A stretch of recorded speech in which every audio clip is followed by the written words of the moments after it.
Bonjour à tous, j'espère que vous allez très bien. Aujourd'hui on se retrouve pour une nouvelle interview avec Litsou, que vous connaissez peut-être par rapport à ses shorts, ou même ses formats longs sur YouTube. Aujourd'hui, vous allez pouvoir en apprendre plus sur d'où est-ce qu'il vient. J'espère que ça vous plaira. Et on se dit à la prochaine pour une nouvelle vidéo ou une nouvelle interview.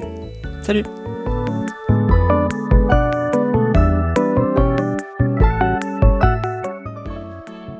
Alors d'où vient le pseudo Litsou? En gros c'est très simple, au début je m'appelais TMM, du coup ça voulait dire Théo Mario Minecraft. Bon, j'ai changé par un chinois qui tryhard.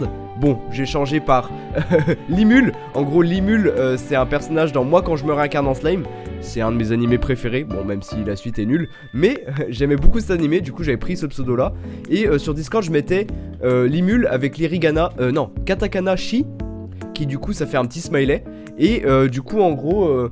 mes potes, ils ont voulu traduire en romanji, du coup en alphabet français. Sauf qu'ils ont confondu le symbole chi et le symbole su qui se ressemblent énormément. Les deux c'est un petit smiley mais inversé.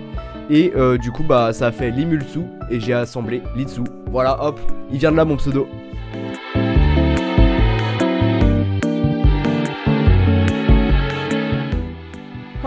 Qu'est-ce qui m'a donné envie de faire des vidéos? Ça c'est une bonne question. Parce que YouTube je regarde depuis tout petit. Vraiment depuis tout petit. J'ai fait des vidéos quand... j'ai pas fait des vidéos. Je regardais des vidéos quand YouTube n'était pas encore connu en France. Il y avait que des vidéos en anglais. Et le truc c'est que je regardais des vidéos en anglais et je comprenais rien. Mais j'aimais trop. J'étais en mode, je voyais des gens jouer à Minecraft et j'étais en mode, waouh, mais il y a des gens qui se filment et tout, ils font des vidéos. Et déjà là j'avais envie de faire des vidéos. Puis après... l'envie est passée, je me suis dit que c'était un rêve impossible.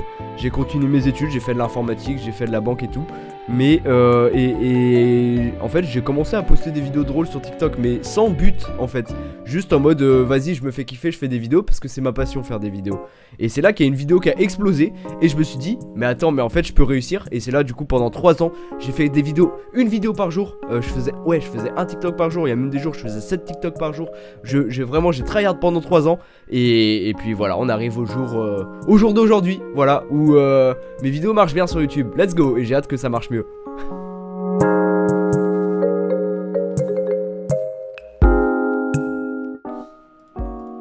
Comment tu as réagi face à la popularité que tu gagnais? Ça c'est une bonne question aussi parce que franchement c'est une question dure.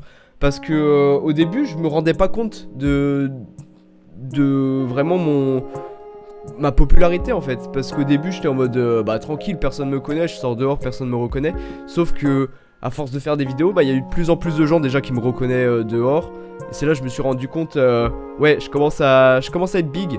Même, je sais pas, je connaissais même avoir 100 000 abonnés. Je regardais un live de Lowpoke, quel youtubeur de GOAT.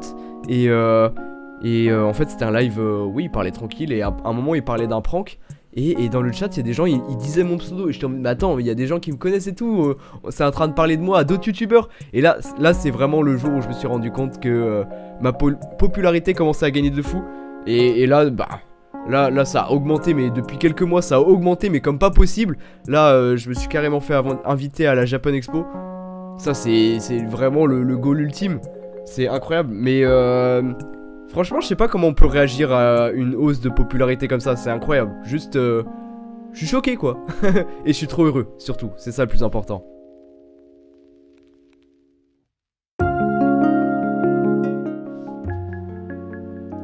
Faire des dédicaces, tu trouves ça comment? Alors, c'est très drôle parce que du coup j'ai fait 2 fois des dédicaces. Du coup la première fois c'est quand j'avais fait des dédicaces pour mon t-shirt. Lors des Chinois, à chaque fois que quelqu'un achetait, je faisais une dédicace vidéo. Ça c'était très long parce qu'il y a eu 300 personnes qui ont acheté environ. Et faire 300 dédicaces à la chaîne, ça m'a pris 2 ou 3 jours. Vraiment, c'était très long. Comment je trouve ça du coup? J'étais un peu déçu des dédicaces. Parce que les dédicaces que je faisais, je disais le nom de la personne. Je faisais merci, je sais pas, Antoine, merci Antoine pour l'achat du t-shirt, ça fait trop plaisir. Et après je disais les mêmes phrases pour tout le monde. J'étais en mode merci pour l'achat, ça m'aide beaucoup pour ma chaîne. J'espère que le t-shirt va te plaire, tu devrais le recevoir bientôt. Que des trucs comme ça. C'est pas des trucs personnalisés. Et j'aimais pas ça en vrai. Je sais pas, j'aime pas trop. C'est pas trop mon truc en vrai. Mais par contre, les dédicaces que j'ai fait à la Japan Expo, du coup au stand de dédicaces, ça c'était trop bien parce que du coup tu rencontres la personne dans la vraie vie. tu lui parles et tout, tu vois comment il a découvert ta chaîne, tu rencontres peut-être qu'il a des anecdotes sur soi ou tout. Il y a des gens, ils sont venus me voir et ils m'ont dit ah mec, j'ai un pote, il te ressemble de fou. Et il m'a montré la photo. Effectivement, c'est un sosie, mais de fou malade. Et du coup, après, on parle de ça. Et ça, c'est beaucoup plus agréable. Ça, j'aime beaucoup. Et après, faire les dédicaces, photo, signature, c'est 10 fois mieux. C'est incroyable. Dans la vraie vie, c'est vachement mieux.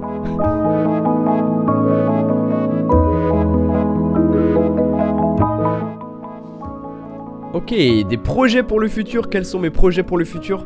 Franchement, je suis dans le flou. Je suis quelqu'un qui avance. Par exemple, demain, je sais pas qu'est-ce que je vais faire. Je vois tout le jour. Mais en vrai, les projets pour le futur, j'ai vraiment envie d'augmenter la chaîne et devenir un youtubeur plus mainstream. Ça serait mon objectif. Mais franchement, ça va être dur. Je sais même pas si c'est faisable. Mais franchement, des projets pour le futur, j'en ai pas énormément. Au début, par exemple, là, il y a des projets où je voulais faire plus de streams, mais maintenant que j'ai la certification, je veux juste faire des streams une fois par semaine. Et alors qu'avant, je me disais, vas-y, je vais faire des streams, 3 streams par semaine, comme ça j'aurai la certif. Bon, j'ai la certif, maintenant je ferai des streams de temps en temps. Je vais pas me forcer, parce qu'en vrai, les streams, c'est pas trop un truc. C'est vraiment les vidéos, mon futur. Je veux tout mettre dans les vidéos. Et ouais, ça me paraît bien. J'ai pas de... Si, j'ai envie de faire des vidéos IRL, genre des concepts où je vais à Paris et tout, je fais avec d'autres youtubeurs, genre essayer de ne pas rire. J'ai des concepts très drôles que j'ai envie de faire, mais je peux pas le dire, Mais j'ai des projets.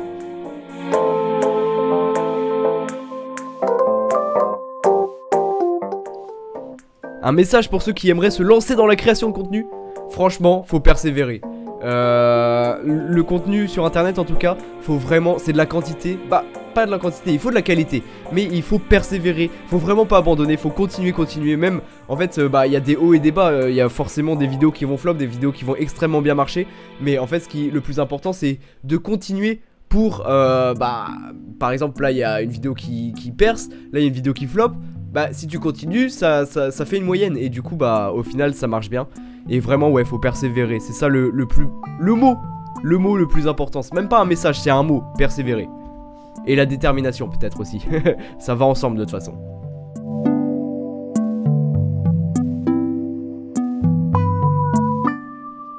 Un dernier mot, franchement je sais pas. Parce que là je viens de finir de filmer une FAQ.